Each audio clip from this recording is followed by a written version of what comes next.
You can construct segments, lines, and rays by using the straightedge tools.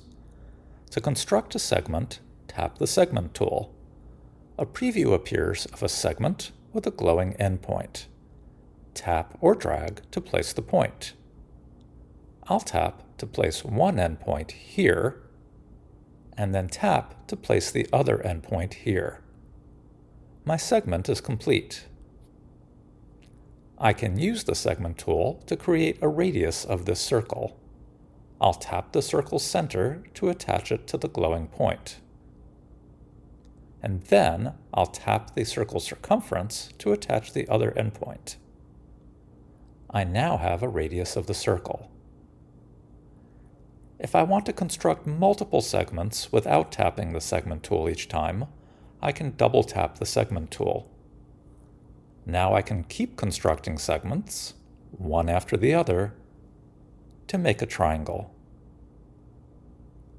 When I'm done, I'll tap X to dismiss the tool. Let's look at one last example. Here are two segments. Notice that their endpoints are not attached.